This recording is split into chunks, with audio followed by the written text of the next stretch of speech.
So anyway, I was talking about the different therapies and this, and the greatest one of them all is spiritual therapy. That's the only answer I ever found. It's here in the book. Like, okay, on page, let's go to that, Roland Hazard. I want to talk about it. It's interesting to have a story here, right?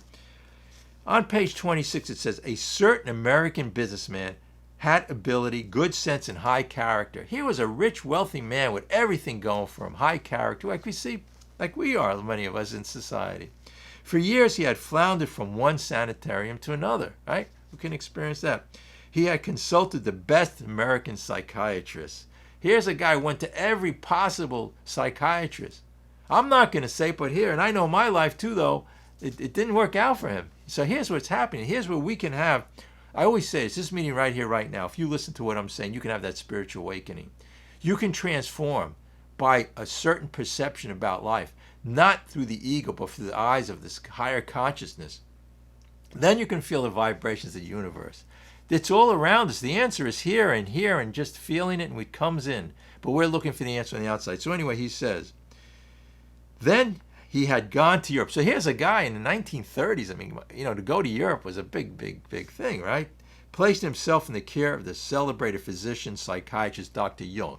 This time, Freud was was there too with his psychoanalysis, trying to figure it out. The same thing, right?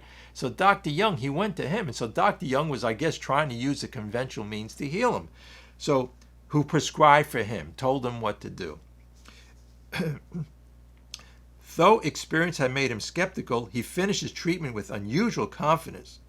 So he had this confidence, unusual confidence, like we have. We'll go to a meeting, talk about our problems, ask 10 people the answer, and we'll say, well, I got the answer now. I have the answer to my obsessions with food. I'll do it this way. I'll listen to this person. I'll do this particular diet. I'll control it. I'll try to do it, right? That's what we do. His physical and mental condition were unusually good. Above all, he believed he acquired such a profound knowledge of the inner workings of his mind and its hidden springs that relapse was unthinkable.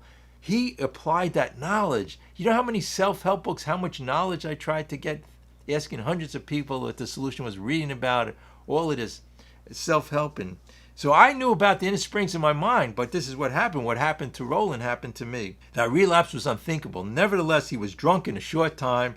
More baffling still, he could give himself no satisfactory explanation for his fall. So what did he do? He went all the way back to Europe to talk to Dr. Jung. He was, we always say the last house on the block. What else was he to go?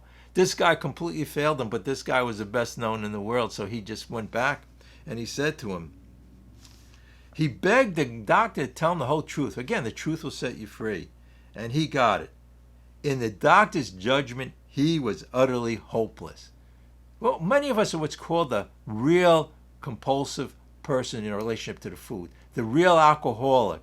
It talks about that on page 20, and there is a solution. He could never again regain his position in society. He would have to be placed under lock and key. Can everybody relate to this? Lock and key. We can't resolve it. And hire a bodyguard if he's expected to live long. This was the great physician's opinion.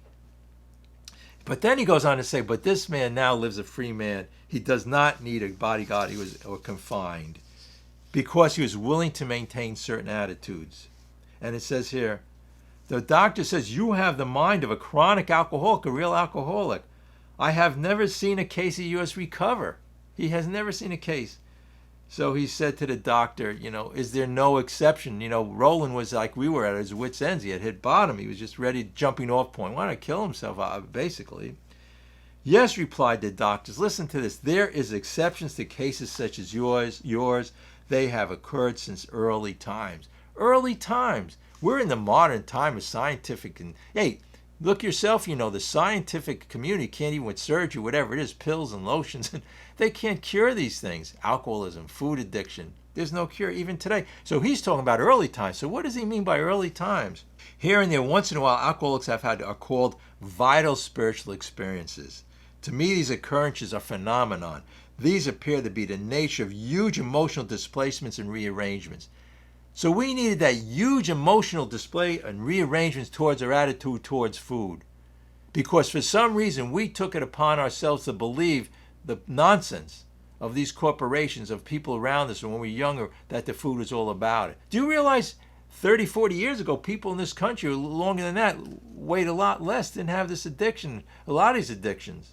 The compulsions, they come up with a new name, stress disorder, bipolar, for every addiction. Define it, we make it what it is. Same with our addiction to food. When we come in and we discuss it, like I said, at one point I was realizing the more Overeaters Anonymous meetings I went to and the more AA meetings I went to, the worse I got for 2 years. Until I picked up this book, these 12 steps, and step 12 steps had that spiritual awakening, until I had the perception change. The perception changes just I realized my thinking is not true. It's based on the nonsense. But I do have, there's two sides to me. There's a human side and a spiritual. When I started to listen to the spiritual side and observe the human side, we can observe the anger, the fear.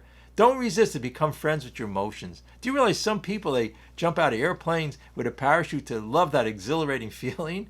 Do you realize some people go to scary movies? But no, we take it to the extreme. We feel, for a moment, we get a little bit depressed, a little bit anxious. We say, oh no, my life has come to an end. So it's not the problem that's the problem, it's the fear. You know, neurotic people, it's the fear of the fear. It has nothing to do with the situation. So we have this, and then we shut down. We will not intuitively know. God will intuitively let us know through His excellence how to enjoy what God has to us.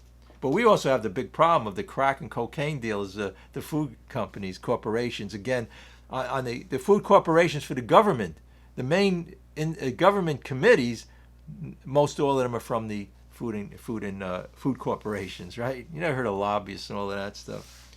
So we have a way out, and it talked about that spiritual awakening. So Roland, in his case, he said there were huge emotional and changes in the person, and he says on page 27, ideas, emotions, attitudes, once the guiding forces of the lives of these men are suddenly cast to one side, and a completely new set of conceptions and motives begin to dominate them. So there we go. This happened to Bill. When Bill, for his third time went to Townsend's hospital, he had that emotional spiritual awakening. What is emotional spiritual awakening? What is that spiritual, when you realize that all of these things outside of us, they're just things that we could be rocketed when we realize the truth from the false. It doesn't matter. Hey, it doesn't matter what people say or think about you. The food doesn't matter. We just need enough food to eat. We can live on spiritual bread. When we get open to the universe, we'll enjoy that. And we don't have to be, the problem is the defects of character, being guilt, shame, remorse, and all of those things that we get into. So, I mean, I could just go on, but I'm just saying here that we have all of these things, and the therapy is a spiritual therapy. It's the thing that works. I've seen it in many people, but it's not only with the food. Do you realize the spiritual therapy is in all your life? All of these things they talk about, here's a list of them. They talk about cognitive behavioral therapy, right? It's a way to change your thinking. But the thing that I see the missing part of it is we have in this program called spirituality. We have that change of thinking through God consciousness. The other way, they're trying to, look, this is what they do in those programs. They say, look, don't think about this, change your thinking. I can't do it. Step one said I'm powerless. I can't change it, but when I replace it with God consciousness and understanding, relying upon the vibration, spirit of the universe, whatever you want to call it, getting out of the self. Bob can't do it. I'm like a lot of times I'll say I'm a compulsive overeater, my problem is Bob. That's the way I start a meeting. Whenever I'm upset or depressed, the problem is me. It's taking my self-will back. Problem with the food, anything like that, is all about the same thing. It's all about taking your self-will back.